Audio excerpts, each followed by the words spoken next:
Remember the days when you could just go to the cinema and be entertained or be enthralled or be scared, depending on the genre of movie you want to watch? Rewind.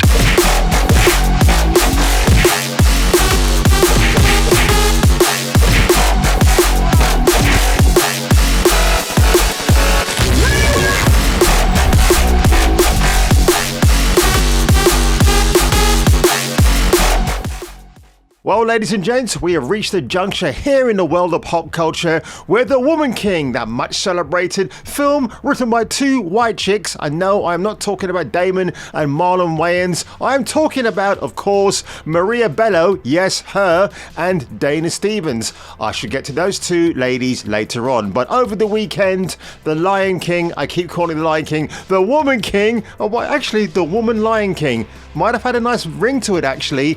It scored, wait for it, do you want to have a guess how much it made at the box office? This triumphant all-female warrior movie that's bound to get all the housewives of New Jersey to leave their husbands in the comfort of their own homes to go and see this movie. 50 million did it make? Nope. $70 million? Nope. $100 billion. We are talking, wait for it, Paul Hardcastle proportions here. $19 million.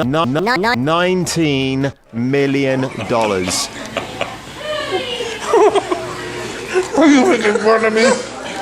Nothing to shout home about. I mean, Elon Musk would have wiped that money with his ass, and you might be even lucky to rent out a luxury yacht in Monaco for the week for that exact sum of money.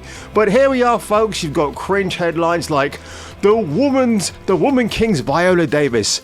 I'm 57 and I never expected to be an action hero. I mean, how cringe can you get with something like that? Of course, Viola Davis vocalized last week that if you don't go and watch her film, it means you support racism. You don't want to see a woman of color on the big screen, which honestly, if you thought my takes were bad, holy shit, I think she really does take the prize for being an absolute numpty and being clueless. Now, if you take a look at Twitter here, Boycott the Woman King is still trending even now as I speak.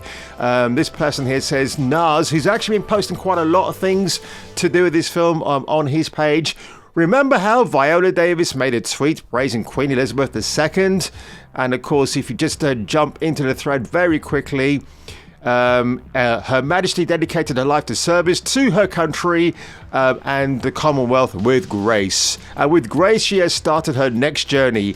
I mean, that's a pretty cringe piece of dialogue. It's just as bad as the dialogue that we get in the Rings of Power, ladies and gents. So I'm not sure why Viola Davis would liken the Queen's demise to the marketing of the Woman King. It seems ill-advised to me, but yeah, what this guy here says as well, I like Viola Davis as an actress, but saying she needs to hang the Queen on her wall is not a good look. And of course we have that picture there, which is absolutely hysterical. But just getting back on topic here, folks, why are people telling us to go see the film before we boycott? Does that even make sense? We're boycotting a film depicting slave traders as warriors. If we go see the film, then it wouldn't be a boycott. That's actually a very good point. So that's the reason why I'm boycotting this film, Black Panther 2, which, by the way, folks, I've got a video of that coming up very, very shortly. Robert Ropar says here, much of The Woman King follows Viola Davis's revered General Nanisca attempting to sway her king, John Boyega, to abandon the slave trade because of its horrific impact on their fellow countrymen. Don't boycott Woman King before you see Twitter. This is Lupita Nyong'o, who's meant to be playing the daughter of Nanisca in The Woman King. Now, just watch this reaction. I'll get the volume up and you'll hear for yourself.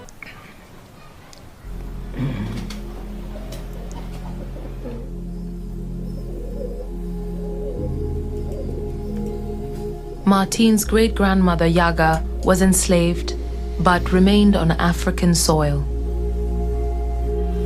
On the beach at Ouida is a memorial. It bears witness to the fate of thousands of prisoners that the warrior women captured by order of the kings to be sold to Europeans into the transatlantic slave trade. So there you go. I thought Lupita maybe went to the library or spoke to somebody like a professor about the history of the Dahomey African tribe, and it turns out nope, she actually made a documentary about this for Channel 4. So if I get a chance at some point, I hope to sit down and watch this. Actually interesting about the timing of this documentary, when the film is actually being released in the UK on October the 4th, so roughly 2 weeks from now. It's going to be interesting to see what kind of reception it gets here. Now, what's even more surprising, ladies and gentlemen, is the film company behind this project, Sony TriStar Pictures. They fronted the money for this film. They fronted $50 million, and I guess they're looking for their very own equivalent of the Black Panther. Are they trying to make a Woman King film universe? Sony, if you're watching, and you're probably not, I would advise you not to do that. It kind of smells of that, but what's very interesting here is ouch, you got to see this. Now, I've got to refresh this again because I did see, oh, here we go. Now look at this. Now this is the official Woman King trailer over on Sony Pictures Entertainment. 55,000 upvotes, 447,000 downvotes. That is a hell of a ratio. I mean, we've been seeing this a lot recently. Oh, when she shouted to her warriors, they can take our lives, but they cannot take our slaves. That was so inspiring and brave. I mean, this is what I like now with the revolt on YouTube against these very cringeworthy projects. People aren't being racist, because what's the point of doing that? There's no point. The point is you can make an absolute joke and take the absolute piss of what's going on in front of you, because you've got deluded Hollywood hacks who think they've made a stunning and brave project that will go out there. It will change your opinion. It will change the discourse forever and ever. And that's not how it works, folks. Remember the days when you could just go to the cinema and be entertained or be enthralled or be scared, depending on the genre of movie you want to watch? And now we get bad takes like this from not just Viola Davis, but also from Maria Bello and Dana Stevens.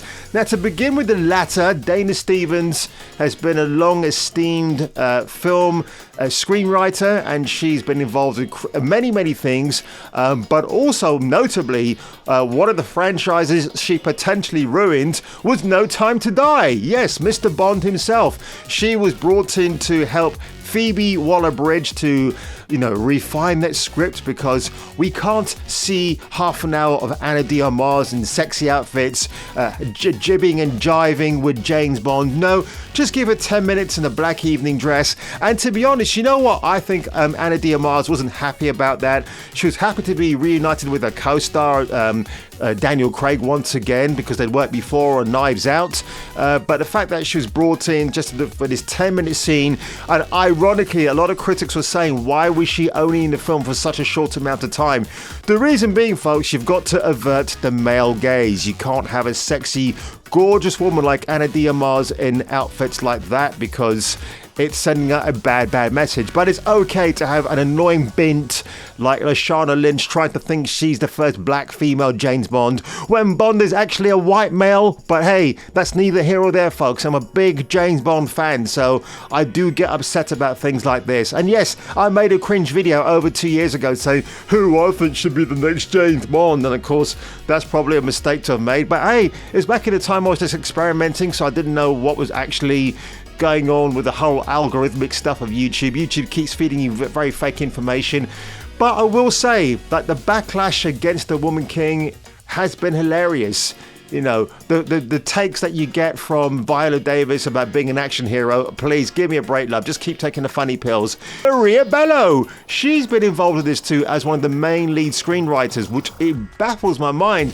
Maria Bello, okay, she's not the most cringe actress there's ever been. I mean, she's certainly more tolerable than, say, for example, Julianne Moore. Maria Bello's got some impressive credits to her list. She was one of the regulars in ER when it was still a popular show back in the day. She co-starred with Mel Gibson in Payback, a very good film, and also there was a very infamous scene in History of Violence where she's getting eaten out by Viggo Mortensen on a staircase. It's a pretty funny scene, actually. But, you know, I mentioned those particular scenes because in real life she's a humanitarian. She's an advocate for women's rights, like Haitian women involved in domestic violence. She wants to get them out of that particular predicament, and good for her for doing that. And then she's also a board member for the Women of Darfur, that troubled region, where she's a humanitarian for people who are against the genocidal practices out there. Good for her that she's involved in all of that. I cannot commend her enough for that. But then on the flip side, she's taken an account of African history where you're portraying the protagonist, in this case Queen Nasiska, as an absolute hero, when in fact the actual tribe she was part of, or led maybe, I don't know, went around slaughtering elders, trading in slaves to the Europeans, and apparently this film chooses to ignore that, or does touch upon it, but it's more of an action pick. And now folks, if you're looking for a alternative because the Woman King has left such a bitter taste in your mouth, may I suggest The Man Who Would Be King, maybe The King's Speech with Colin Firth, or perhaps even the Kingsman series. Better yet, The Tiger King on Netflix for the insufferable and irritable Carol Baskin. That woman is a sociopath. She really is a terrible woman. Just her account of the husband who she was married to suddenly vanished, shall we say. Yeah, I'm pointing the fingers, I'm making the accusation without saying it. You can read between the lines, folks, but she's a terrible, terrible woman. The poor husband in question has been declared legally dead because they just cannot find a trace of him anywhere at all. You know, I've got the Walter White, Jesse Pinkman vibes from episode 1 of Breaking Bad. Let's just say that much.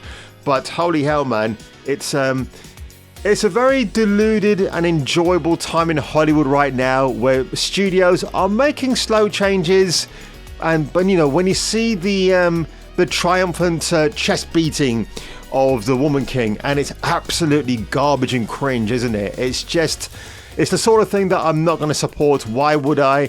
I'm not that way inclined. The 4th of October, it'll be very interesting to see how publications like Empire rate this movie. I bet they're going to give it a perfect 5-star film. But hey, you know what? If you even go over to IMDb, you will see that people actually just talk about the fact the film hasn't impressed them. At the moment on IMDb, it's only got a 6.0 out of 10. So quite clearly, people who have actually seen the film have not been impressed and haven't been part of the shill media who are going, oh, it's such a brave movie. Oh, I can't wait for you to order it. And you know what? We don't care because we've got physical media in our homes. We can pick and choose what we want to play out of that and not give this film an ounce of our money. As that woman quite correctly said, you know, if you're going to watch the film, you're not boycotting it. So don't go to see the film, then you're absolutely boycotting the shit out of it. So folks, if you enjoyed this video today, make sure you leave a like on the like button. Make sure you share. And if I were you, and if you were me, I would check you out on the next video.